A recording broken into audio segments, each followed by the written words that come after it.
Kwa majina unaitwa nani? Kwa majina naitwa Ajda Shefu Mjomnyiza Chance. Nikiwa mkaji wa Kibarizo, papa naitwa Mtariani. Nilikuwa shishituka, ninafika mu M23. M23 ilinisensibilize, wakitukamatia moto. Tulikuwa Kichanga, wakitukamatia moto paka Goma, apres Goma tukaenda Ruchuru. Apres Ruchuru tukitoka Ruchuru tukaenda Chanzu. Chanzu tukajifunza baada ya miezi 6.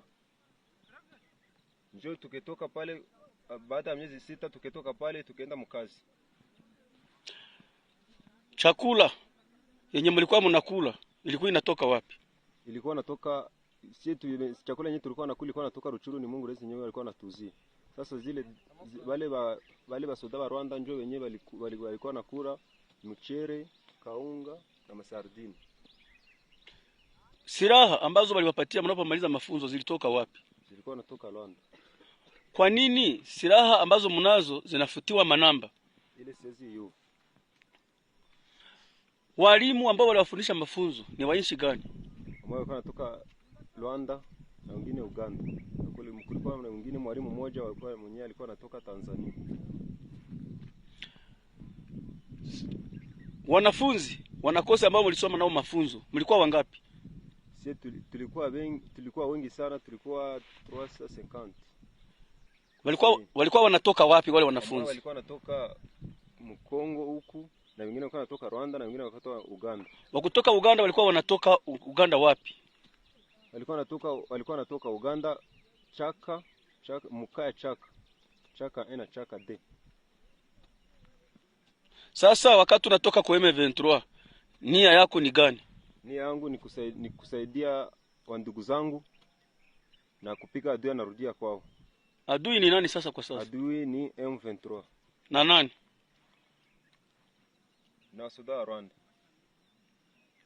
Kuna wasikari wa Uganda kati ya M23? Ndio. Kweli? Ndio. 2-1-0, c'est bon. Bande ko balandi epai wapi tokomi pe epai wapi touti bilobaloba mabe. Osaki te awa tokomi na malenge. Na malenge. Na entrée ya marere, bo comprenez mon émotion naza mutu ya awa te. J'espère que nous bokota la adresse nyonso ezali awa. Entrée yangoyo. Nzela ekei Kichanga yangoyo. Les zones dit eza ya bango bisonde misala. Toza sur le terrain. To assurer peuple congolais. Assurance ezala. En nous la victoire. Même Bible lobby ala ke la mamabe mutu akati mundelu. À nous revoir. Ce mardi, le prestigieux journal britannique Financial Times publie une longue enquête sur le Rwanda. Elle est de data journalistes qui analysent des milliers de données. Le quotidien conclut que Kigali a truqué ses résultats sur la pauvreté juste avant le référendum de 2015. Un référendum qui a été approuvé et qui offre la possibilité à Paul Kagame de rester au pouvoir jusqu'en 2034 s'il remporte les prochaines élections. Nicolas Germain était avec nous tout à l'heure. Il avait lui-même, pour France 24, réalisé une enquête qui aboutissait aux mêmes conclusions. C'était en 2015. Écoutez-le. Cette enquête, elle arrive à la même conclusion qu'une enquête de France 24 menée en 2015. À l'époque, des sources crédibles et un lanceur d'alerte m'avaient dit que le Rwanda manipulait ses statistiques sur la pauvreté pour montrer que la pauvreté diminuait alors qu'en réalité, elle augmentait. Alors ce qu'a fait le journal britannique, c'est qu'ils ont demandé à des data journalistes d'examiner 14 000 données des rapports sur la pauvreté au Rwanda et ils ont conclu qu'entre 2010 et 2014, il y avait eu une hausse des prix généralisés et donc il ne pouvait pas y avoir en même temps une baisse de la pauvreté. Et le journal dit aussi qu'il y a eu des tentatives récurrentes pour fausser les résultats depuis 2015. En 2015, c'est l'année du référendum. À ce moment-là, Kigali ne veut absolument pas qu'il y ait une hausse de la pauvreté dans les statistiques officielles. Le référendum a été approuvé. Donc Paul Kagame a pu être candidat en 2017, il a gagné. Maintenant, il peut encore être candidat en 2024, 2020 et 2029 et donc potentiellement rester au pouvoir jusqu'en 2034. Alors comment a réagi le Rwanda ? Alors, c'est pas vraiment une surprise, le Rwanda a rejeté ces accusations. La Banque mondiale a également officiellement rejeté ces accusations. Mais ce qui est intéressant, c'est que le Financial Times publie aujourd'hui pour la première fois une lettre qui est datée de 2015, écrite par 5 employés de la Banque mondiale, adressée à la direction de la Banque mondiale. Et voici ce que dit cette lettre publiée dans le Financial Times. De récents développements montrent qu'il existe potentiellement de sérieux risques pour la réputation de la banque si ces opérations concernant le Rwanda continuent sur la même trajectoire. Et les auteurs de la lettre s'inquiètent de la manipulation des statistiques officielles et de l'impossibilité de transmettre en toute transparence des données fiables. On peut dire que cette enquête d'un journal prestigieux est un coup dur pour Paul Kagame. On sait qu'il est souvent accusé d'être à la tête d'un régime autoritaire. Cette critique-là ne semble pas le tourmenter, mais lui, il aime bien vanter le développement économique du Rwanda. Mais si en fait ce développement est basé sur des fausses statistiques, alors là c'est tout son bilan qui est terni.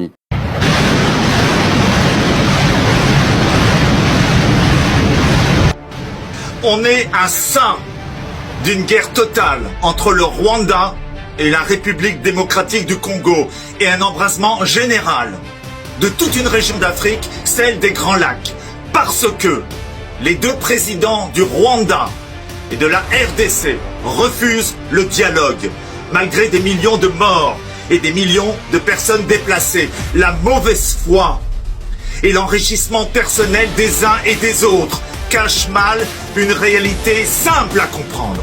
Les rebelles du M23, qui sont le bras armé du Rwanda, c'est prouvé, permettent au nom de la défense des réfugiés Tutsis installés dans l'est de la RDC d'assurer un pillage en règle des minerais congolais qui s'élèvent pour la seule année 2023 à $1 milliard. Que vaut la vie des gens face au coltan, surnommé diamant de sang, le précieux minerai réclamé dans le monde entier? Il est là le vrai scandale. Ouais, le silence de la communauté internationale dans son propre intérêt, quand on sait que l'Union européenne vient de signer un contrat d'exploitation des matières premières de la RDC avec le Rwanda. On comprend que le sort des civils n'intéresse personne. Et si je peux me permettre, j'ai la désagréable impression que le génocide des Tutsis interdit de critiquer le Rwanda, de même que la Shoah nous culpabilise de condamner haut et fort ceux qui se condamnent à Gaza. Mais en attendant, les gros contrats se signent en coulisses. Les gens meurent par millions et une guerre terrible, monstrueuse se prépare comme si de rien n'était. Le prix exorbitant à payer pour le diamant de sang. Vous l'avez sans doute déjà entendu, vous en avez déjà entendu parler, mais peut-être vous ne connaissez pas en détail certains accords que le gouvernement congolais avait signés avec les M23 pour avoir la paix. Si vous comprenez ces articles, peut-être que vous allez comprendre les dessous des cartes de tout ce qui se passe aujourd'hui. Les négociations entre Kagame, Félix, tout ça, entre l'Occident et même Félix. Si vous ne comprenez pas ces articles ici, vous n'allez pas comprendre tout ce qui se passe dans cette guerre de l'Est. Mais si vous maîtrisez ces articles, vous n'aurez plus à vous inquiéter. Vous allez comprendre carrément tout ce qui se passe. Alors voici l'accord que le gouvernement avait signé avec les M23 pour avoir la paix. Alors, nous allons vous lire quelques articles, pas le tout, parce qu'on n'a pas assez de temps. Mais c'est à vous de tirer les conclusions et de comprendre. Je n'accuse personne. Je suis juste en train de donner les articles. Alors, on y va. Article 1er. La RDC cède 43% des postes de commandement militaire au Nord Kivu et 39% des postes de commandement militaire au Sud Kivu à la seule communauté Tutsi. Article 1er. Article 2. Il y a une création d'une nouvelle police des frontières qui sera sous le commandement du M23 pour protéger tous les Tutsis. En fait, protéger les Tutsis. Une police des frontières est créée. Ok. Article 3. Nous décrétons les partis Est de la RDC. Quand on parle de partie Est de la RDC, c'est-à-dire les Nord Kivu, les Sud Kivu, l'Ituri, les Haut-Ouélé, les Maniema et les Tanganyika. Nous décrétons que toute cette partie-là va s'appeler maintenant une zone sinistrée qui doit bénéficier d'un statut d'administration particulière, d'une autonomie financière et d'un concept sécuritaire particulière sous la gestion du M23, c'est-à-dire Nord Kivu, Sud Kivu, Ituri, Haut-Ouélé, Maniema et Tanganyika était une zone sinistrée qui sera géré maintenant par les M23. Voilà. Ça, je pense que vous êtes en train de très bien suivre. Article 4. Les M23 donnent les administrateurs de territoire. 1. Les administrateurs de territoire et leurs adjoints. Les M23 donnent les maires des villes et leurs adjoints. Et les M23 donnent les bourgmestres et leurs adjoints. De toute cette zone sinistrée. Vous connaissez maintenant de quoi, quand on parle de la zone sinistrée, vous comprenez maintenant il s'agit de quelle zone. Les directeurs des régies financiers et ses chefs de division, donc finances, budget, plan, aménagement du territoire et économie. Les M23, c'est les M23 qui donnent tout ce genre. Article 5. Les M23 nomment les responsables provinciaux, la sécurité. Donc, tous les responsables provinciaux qui sont chargés de la sécurité, tous, ils devraient venir du M23. Ou alors c'est le M23 qui devrait les nommer. Vous comprenez déjà que la zone sinistrée, ZS, était déjà devenue un État dans un État, dirigé par le M23. Je n'accuse personne, je suis juste en train de vous lire ce qui s'était passé. Je saute quelques articles. Je suis à l'article 6. La réalisation de points d'accord relatifs à la réconciliation, à la cohabitation pacifique, à la cohésion sociale dans la zone sinistrée se fera par le M23. C'est-à-dire ceux qui vont s'occuper de la réconciliation des peuples, des Tutsis et les autres, pour qu'il n'y ait plus de conflits. C'est le M23 qui va s'en occuper pour amener la réconciliation. D'accord, je pense qu'on est clair. Hein? Article 7. Intégrer les M23, vous devez intégrer les M23 dans la gestion des institutions. Il devrait donc intégrer la présidence, la primature et le parlement ainsi que nos cours et tribunaux. Les M23 doit intégrer tout cela. Je vais vite. Je saute à l'article 16. Reconnaître formellement les grades militaires et policiers du M23. Donc, tels qu'ils sont venus avec leurs grades.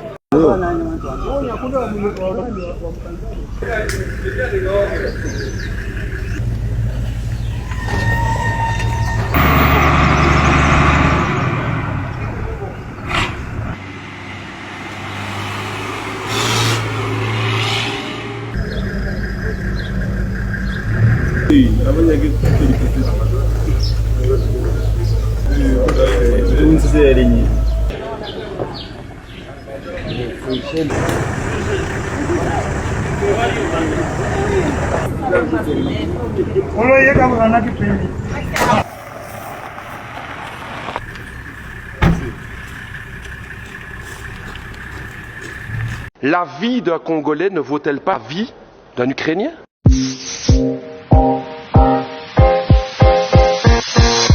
Madame la ministre des Affaires étrangères du Royaume de Belgique, je vous interpelle sur la situation dramatique du peuple congolais. Je pose la question, pourquoi la Belgique n'intervient pas ? Pourquoi la Belgique n'intervient pas pour aider la tragédie du peuple congolais à l'est du Congo ? 5,4 millions de morts, des centaines de milliers de déplacés, 1 million de réfugiés à Goma, et une responsabilité écrasante qui pointe du doigt le Rwanda présent à l'est du Congo avec son armée. Et que fait la Belgique ? Rien. Rien. Comment est-ce possible ? Quand la Russie envahit l'Ukraine, à juste titre, c'est la condamnation. Ce sont les sanctions, ce sont les livraisons d'armes à l'Ukraine, mais quand il s'agit de la République démocratique du Congo, rien. On n'aide pas.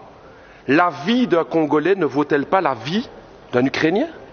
La vie d'une Congolaise ne vaut pas la vie d'une Ukrainienne ? C'est la question que tous les peuples d'Afrique se posent. Pourquoi ce 2 poids 2 mesures ? Qu'est-ce qui se passe dans la politique belge aujourd'hui ? Alors je vais vous le dire, Madame la Ministre, non seulement la Belgique ne fait rien, non seulement les États-Unis ne font rien, mais je vais me dire plus. Hier encore, l'Union européenne a signé un accord avec le Rwanda. Un accord sur quoi ? La gestion durable des matières premières. Nous y sommes. Le coltan, le cobalt, le nickel, le diamant, le cuivre. Voilà la raison pour laquelle la Belgique n'intervient pas. Business. C'est l'argent, c'est ce que mes amis congolais me disaient. J'ai travaillé 2 ans à Kinshasa. Et ils me disaient, Raoul, ce qui se passe en fait avec le Congo, c'est ça, c'est que notre sous-sol est plein de richesses et que l'Occident regarde pour se faire de l'argent. Parce que ce deal avec le Rwanda, soyons clairs, c'est pas du Rwanda que viennent les diamants, c'est pas du Rwanda que vient le cobalt et tout. Tout ça vient de l'Est du Congo. J'ai envie de dire à tous mes camarades congolais et à l'ensemble des peuples africains, on le voit aujourd'hui, les puissances occidentales ne pensent pas à votre bonheur, elles ne pensent qu'à une seule chose, c'est l'exploitation de votre sous-sol. Vous pouvez aujourd'hui, vous pouvez croire à vos propres forces. J'ai envie de dire, moi, au peuple congolais, pensez à cette pensée de Patrice Emery Lumumba, cette force du Congo, justement. Pensez à Kwame Nkrumah, justement, le panafricanisme qui doit être là. Pensez à Thomas Sankara, qui disait clairement, effectivement, que les peuples africains peuvent prendre leur destinée en main. Ne comptez pas sur les gouvernements occidentaux pour vous soutenir, mais par contre, les peuples d'Europe sont à vos côtés, les peuples africains, pour vos combats, pour une vraie indépendance économique et démocratique.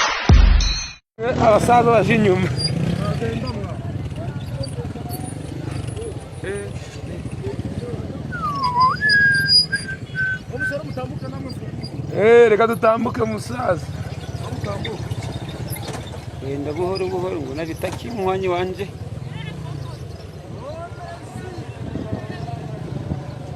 usha oya hazifotoye pe kumanuka mu misozi yo hejuru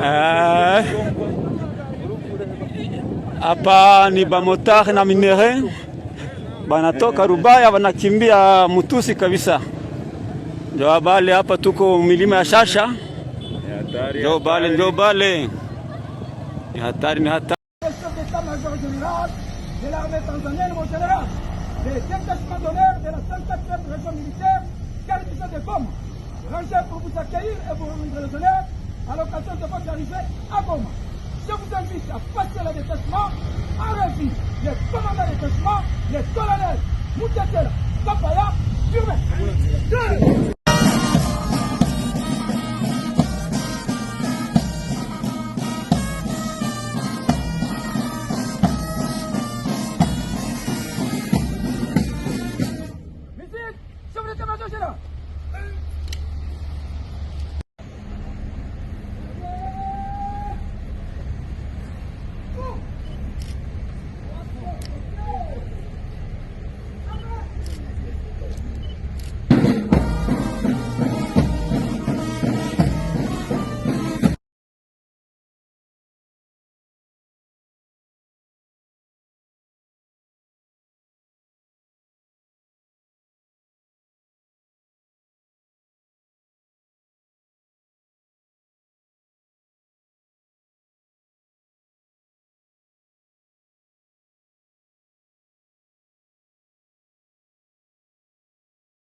général des détachements d'honneur de la 34e région militaire garnison de Goma, rangé pour vous accueillir et vous rendre les honneurs à l'occasion de votre arrivée à Goma.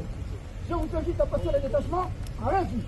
Le commandant du détachement, le colonel Moutekera Kapaya Urbain.